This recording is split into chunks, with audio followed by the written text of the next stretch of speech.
ही जमीन कुठली देवाची, त्यांनी न विचारता का डायरेक्ट आले ना ते. येतात तिकडे गुंड घेऊन येतात, पोलिसांना घेऊन येतात, 2-3 वेळा झालं यायचं. बर चुकीचं आहे ते, म्हणून तो विरोध करतोय ना आम्ही. आम्हाला जुनी माणसं सांगतात तसं पिढ्यानपिढ्या त्यांनाही माहीत नाही, खूप पूर्वीपासूनची ही जागा आहे असं सांगितलं जातंय. जुनी माणसंही सांगत चालतात. म्हणजे कसं हे बसल्या बसणंच का समजायचं ना, बसल्या बसणं कळलं की बुवा तो म्हणतो की आमची जमीन आहे. आता तुमची जमीन आहे बरं, आतापर्यंत समजा आपण देवीचीच म्हणतोय ना, मग देवीची ना तो म्हणतो नाही मी घेतली बरं, कशी घेतली काय घेतली ह्याचं बी तो काहीच नाही ना, मुद्द्याच नाही आम्हाला. तेव्हा आता ते लोक दुसरे यायला लागले, तेव्हा आम्ही आता गावकरी सावध झालो की याला जमीन तुमची नसूल, आज आमचं देवीची असूल आम्हालाच ताबा दे ना तुम्ही. व कुठल्याही प्रकारचं इथं थांबूनही दिलं नाही. त्यांना सांगण्यात आलंय की इथून पुढे जर आलात तर सगळ्या गावाचा रोष तुम्हाला घ्यावा लागेल. अशा प्रकारे आम्ही त्यांना सर्वांना सांगितलं. चे सर्व तहसीलदारांना, प्रांतांना, अजून मंत्रालयामध्ये ज्या ज्या ठिकाणी याची गरज आहे तसं सगळीकडे ही पत्र दिलेली आहेत. तर ते असले तर खाकी वर्दीतले चोर ह्या चोरांना मिळालेले नाहीत ना? काही सांगता येत नाही, कारण तर आंदोलन होऊ शकतं, आमरण उपोषण होऊ शकतं. हेच शासनाला तुमच्या माध्यमातून सांगता येईल. मुख्यमंत्री असतील, उपमुख्यमंत्री असतील, यांच्याकडे आम्ही आशा लावूनच बघत आहे व आम्ही त्यांचा पाठपुरावा करणार आहे आणि ते नक्कीच आम्हाला मदत करतील, आम्हाला न्याय देतील अशी अपेक्षा व्यक्त करतो. बोला वागजाईच्या नावानं, वागजाईच्या नावानं. नमस्कार, लय भारीमध्ये आपल्या सगळ्यांचं स्वागत.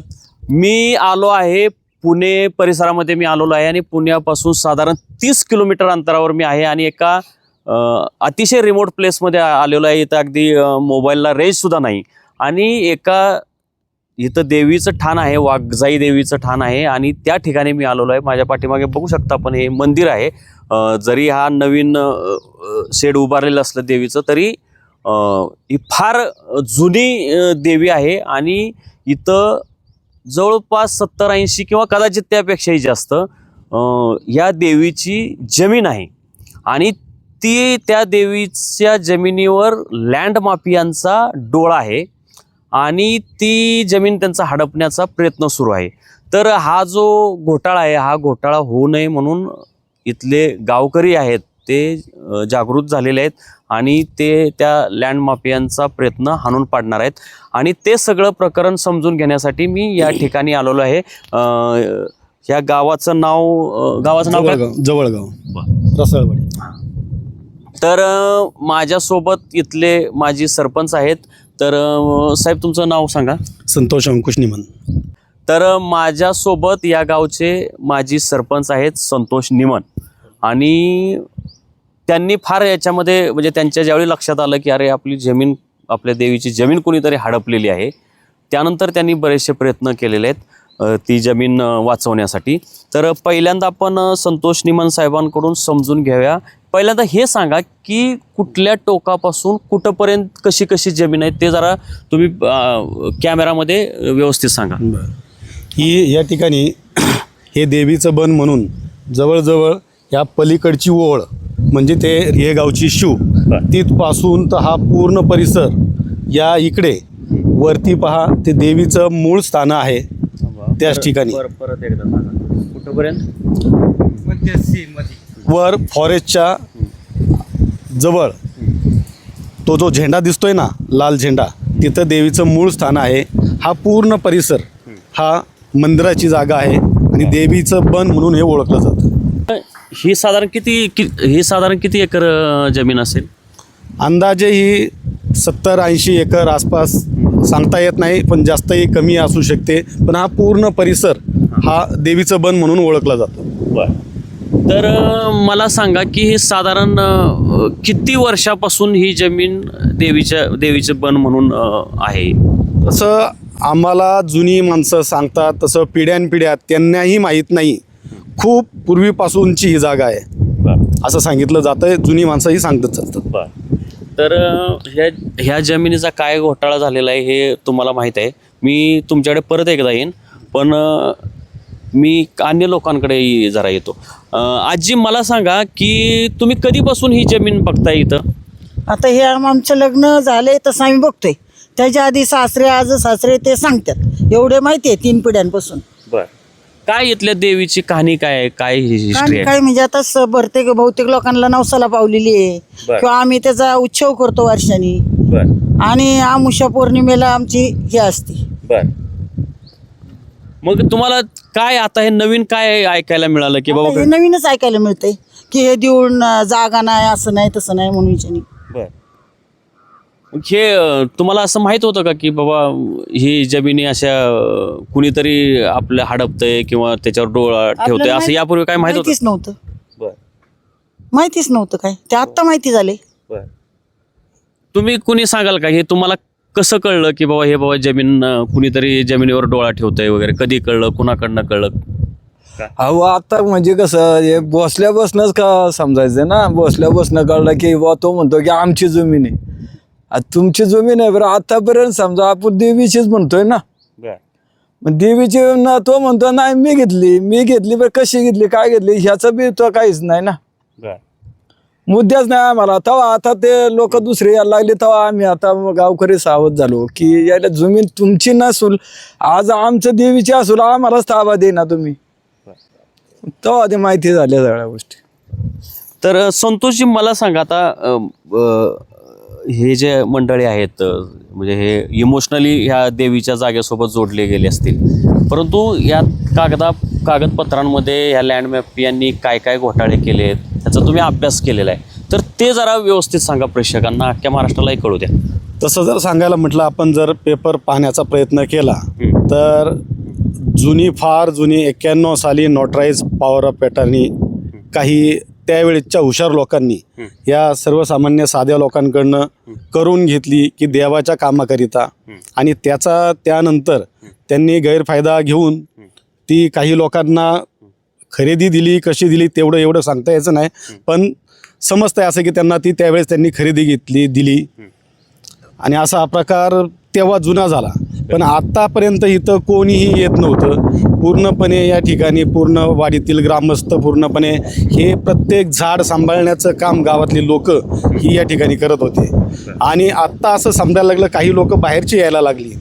त्यावेळेस ग्रामस्थांनी ठरवलं, ग्रामस्थांनी त्यांना बिलकुल आतमध्ये येऊन दिलेलं नाही व कुठल्याही प्रकारचं इथं थांबूनही दिलं नाही. त्यांना सांगण्यात आलं आहे की इथून पुढं जर आलात तर सगळ्या गावाचा रोष तुम्हाला घ्यावा लागेल. अशा प्रकारे आम्ही त्यांना सर्वांना सांगितलं.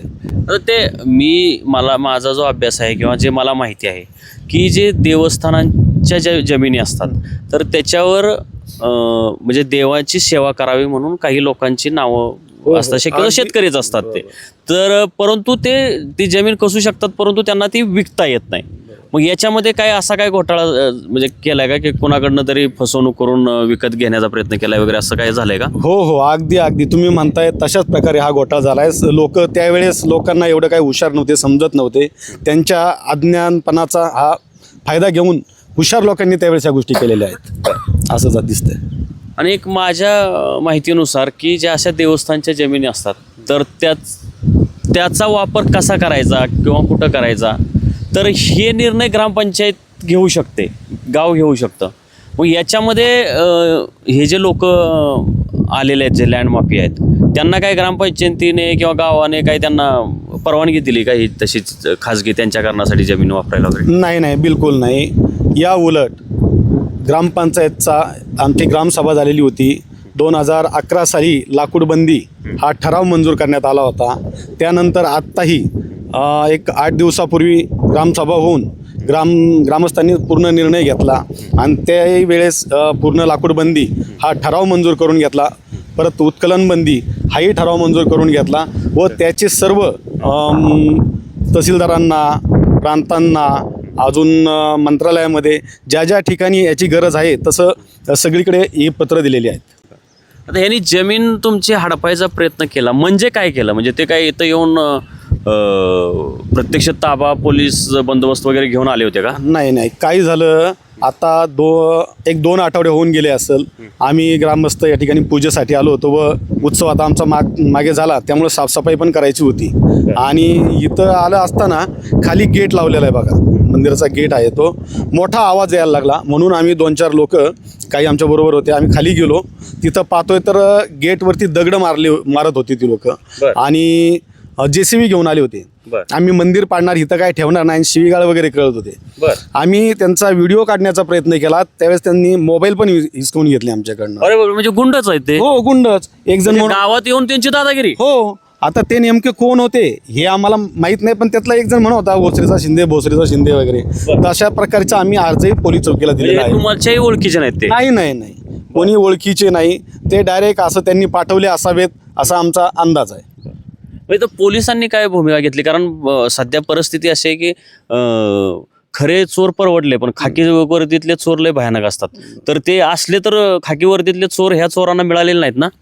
काही सांगता येत नाही, कारण आम्हाला 3-4 लोकांना नोटीसही पोलीस चौकीवरनं पाठवली होती की तुम्ही या, तुमचं काय म्हणणे आहे ते सांगा.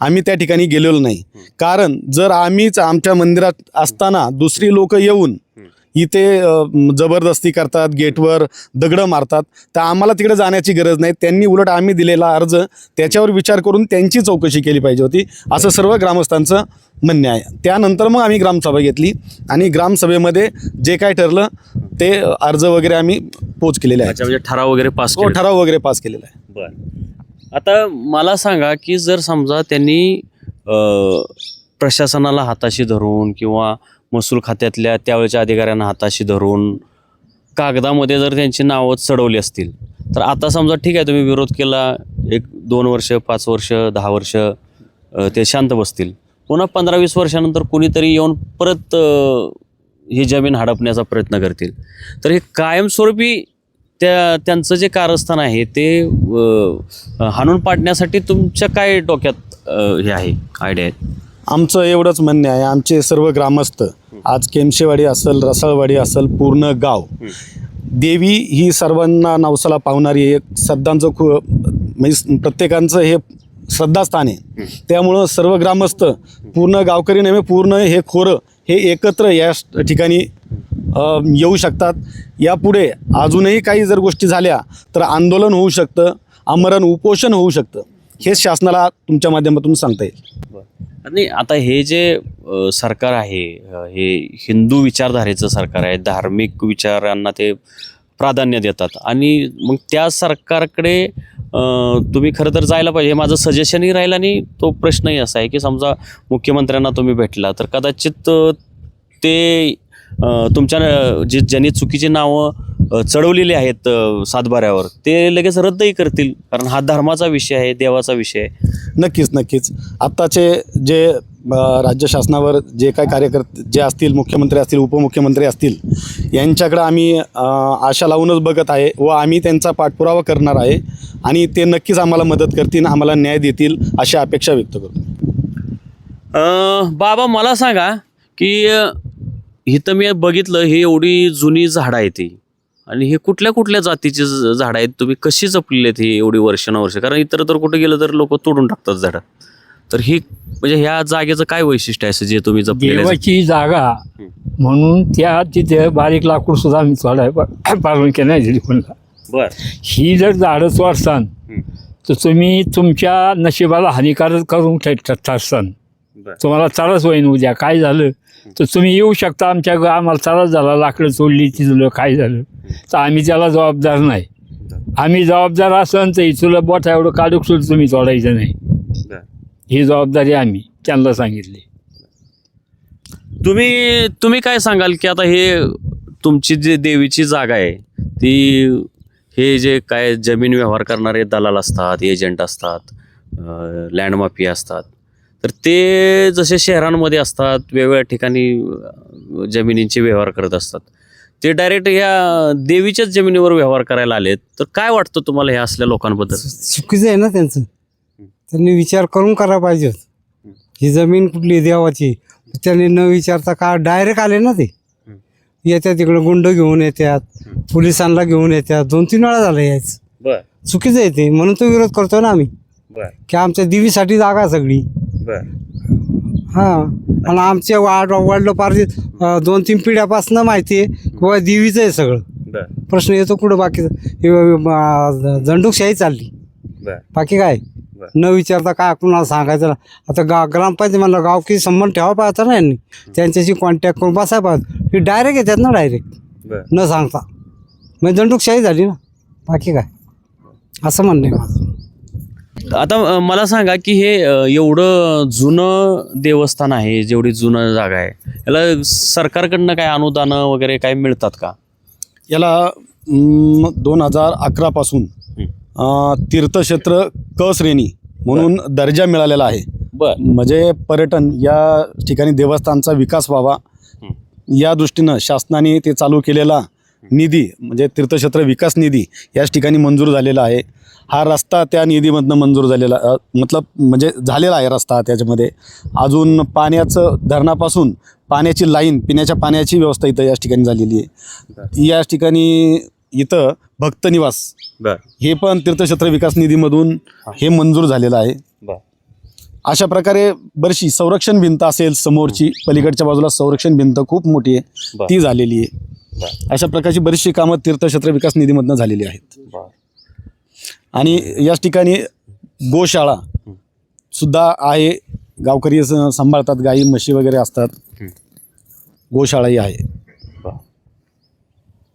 तर प्रेक्षक हो, आपण बघितलं की समाजामध्ये ज्या अपप्रवृत्ती वाढत चाललेल्या आहेत आणि धनदांडगे लोक जे आहेत, लोक धनदांडगे कसे होतात तर चुकीच्या मार्गाने होतात. आणि याच्यामध्ये हे लँड माफिया जे आहेत, म्हणजे जागा खरेदी करणं, शहरी भागामध्ये बिल्डर जास्त असतात, ग्रामीण भागात एकरच्या एकर जमिनी घेणं, त्यांचे व्यवहार करणे, हे असले एक व्यावसायिक अपप्रवृत्ती मोठ्या संख्येने वाढलेली आहे. आणि त्यांच्यासोबत कोण असतात तर प्रशासनातले, म्हणजे विशेषतः महसूल खात्यातले अधिकारी सामील असतात, तहसीलदार सामील असतात, तलाठी सामील असतात, प्रांत सामील असतात. दुसऱ्या बाजूला पोलीस सामील असतात. पोलीस कधी सामील असतात की ज्यावेळी एखाद्या जागेची, एखाद्या जमिनीची जप्ती घ्यायची आहे तर ते त्यांना पोलीस बंदोबस्त देतात. आणि हे काय फुकट देत नाहीत, तर हे त्यांचा वाटा घेत असतात. आणि वाईट प्रकार हे की ह्या देवाच्या जागेवरच ह्या लँड माफियांनी ही जागा हडपण्याचा प्रयत्न केलेला आहे. आणि केव्हा तरी कितीतरी वर्षापूर्वी कोणत्या तरी अधिकाऱ्याने खोडसाळपणा केला असावा आणि असे जमिनीचा व्यवहार झालेला असावा. परंतु तो अर्थात तो बेकायदा व्यवहार आहे. म्हणजे त्या व्यवहाराला जरी ते कागदावर नावं चढली असली तरी ते अधिकृत ठरू शकत नाहीत, कारण देवस्थानच्या जमिनींसाठीचे वेगळे कायदे आहेत. आणि असं असतानाही ती कुणीतरी विकत घेतली आणि मग ते ही जमीन हडपायला आलेत आणि सोबत पोलीसही आले होते. मी आता यापूर्वी सांगितलं की पोलीस हे म्हणजे खरे चोर परवडले, पण खाकी वर्दीतले चोर फार डेंजर. तर ते त्यांना काहीतरी वाटा मिळाला असतील म्हणून ते इथं आले. पोलीस बंदोबस्त पोलिसांनी दिला असेल. परंतु मला वाटतं की इथले जे पोलीस अधीक्षक आहेत हे महाराष्ट्रातले एक चांगले पोलीस अधीक्षक आहेत. संदीप गिल प्रामाणिक आहेत, नॉन करप्टेड आहेत, म्हणजे ते काही भ्रष्टाचारी नाहीत. तर मला वाटतं की ह्या गावकऱ्यांनी, म्हणजे एक चांगली गोष्ट आहे, गावकरी एकत्र आलेत. सगळे गाव एक आहे, ग्रामपंचायत एक आहे. आणि यांनी जर थोडंसं सरकार दरबारी विनंती केली मुख्यमंत्र्यांना तर ही जमीन त्यांना वाचवता येईल. संदीप गिलसारख्या अधिकाऱ्यांना ते भेटले तर ते जे काही समजा एखादा कोणी भ्रष्टाचारी अधिकारी ह्या लँड माफियांना मदत करत असेल तर त्याला रोखण्याचं काम संदीप गिल करतील अशी आपण अपेक्षा ठेवूया. धन्यवाद.